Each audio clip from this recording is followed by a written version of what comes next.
Womansplaining Men to Women, Part 11. I gotta drop another truth bomb on ya. Ladies, it is time to reclaim all the time you're wasting trying to read anything off his face. It's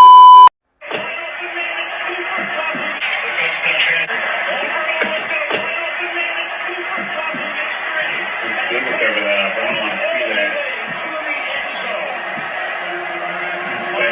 It's my team and they're losing, so it's okay. God, I just got so annoyed watching this. I know she's trying to be funny, I know that. But I think most guys watching this know she's not joking.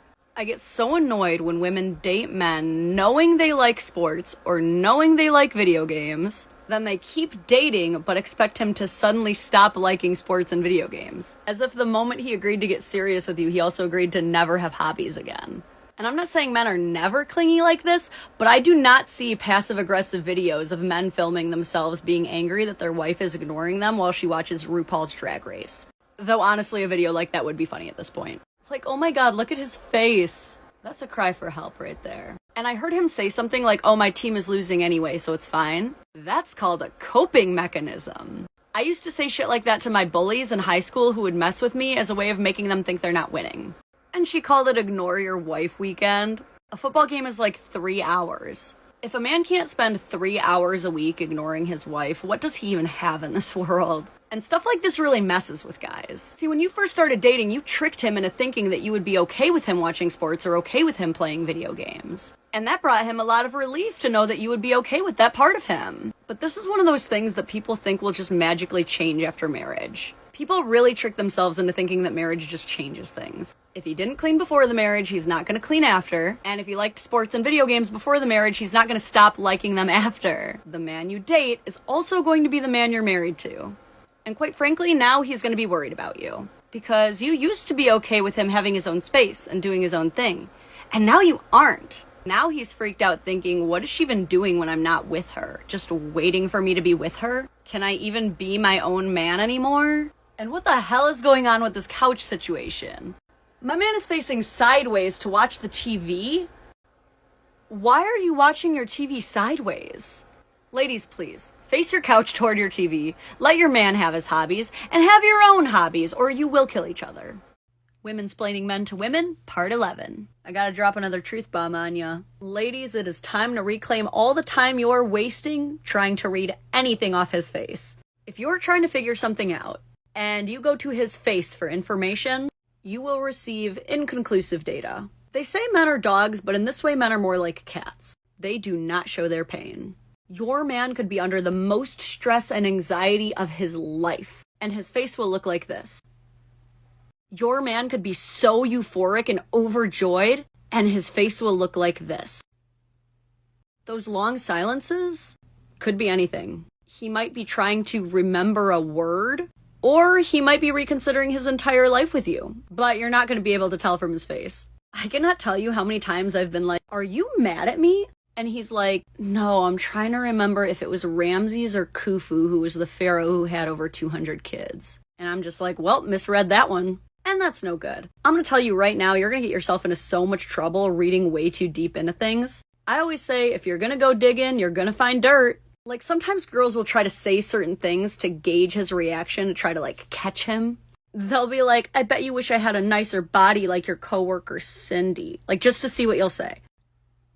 Dude, he knows it's a trap. Men invented bait. He knows what you're doing. These little traps never work how people want them to, and they are killing good relationships by creating these patterns of toxic self-fulfilling prophecies, by jumping to conclusions. If you really want to know what's up with him, ask. Because you're either going to get what you really want, or he'll finally realize he's holding in a fart and fix his face.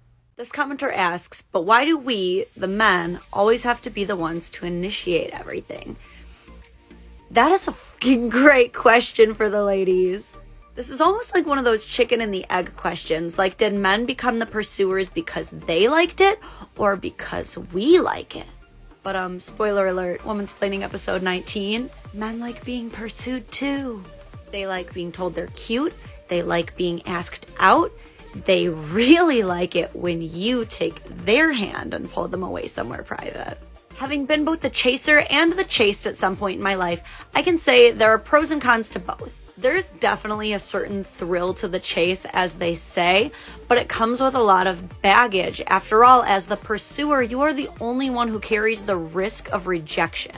And it can be a lot to be the only one dealing with it over and over and over again.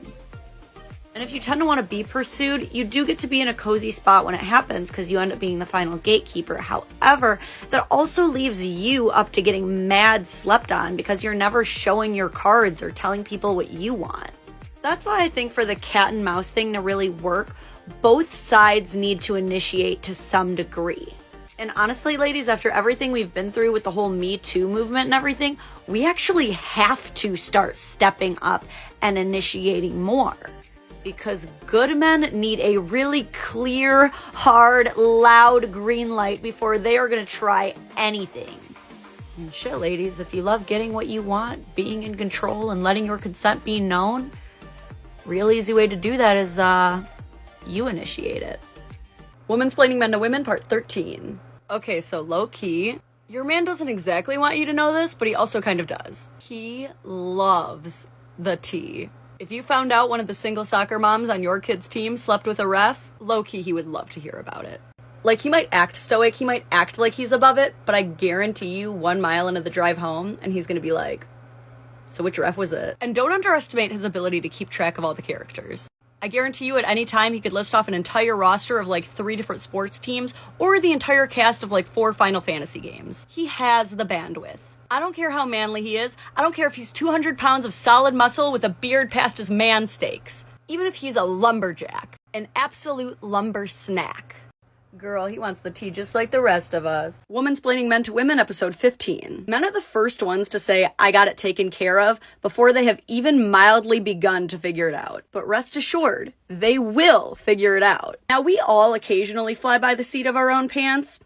Men are pilots, absolute aerospace engineers of by the seat of their pants flying. You know how often a man will pull into his driveway just in time for his wife to text, hey, did you pick up that rock salt? And he'll go, yep, as he's pulling back out to go get that rock salt.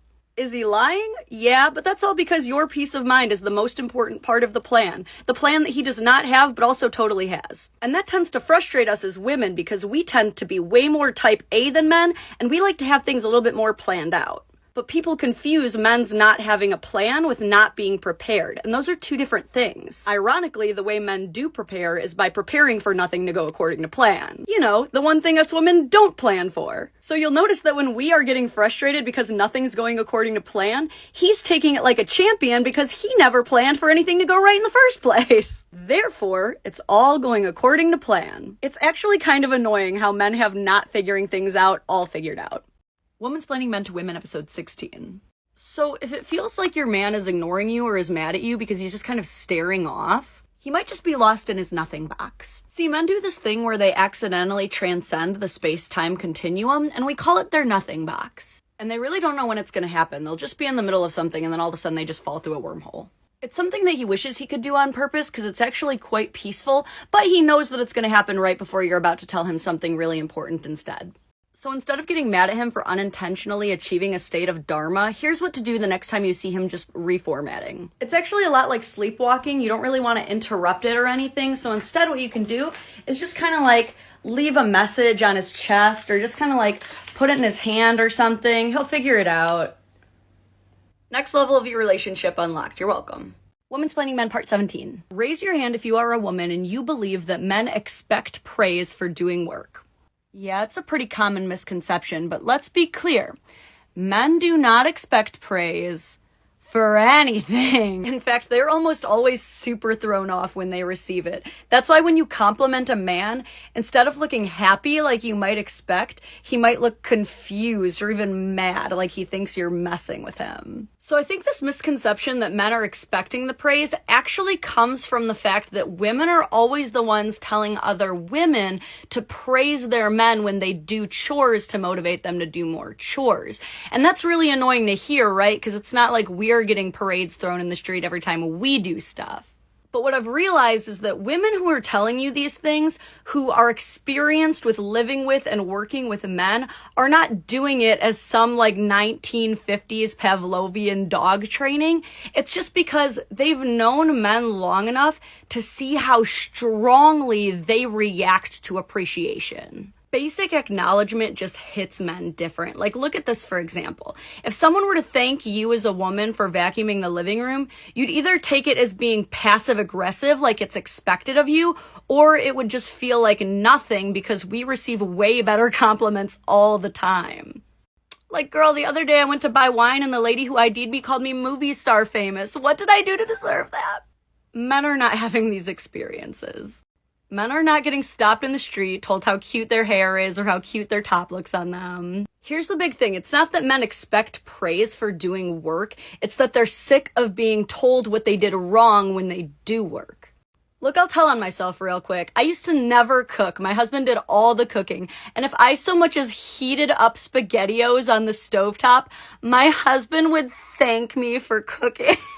That is so silly, and yet it made me feel good, and it made me want to learn how to cook better. And I did, and I'm a great cook now. So I want you to stop looking at giving your man accolades as babying him or putting yourself down.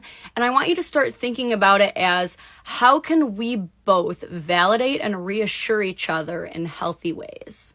Can't build an empire without lifting each other up.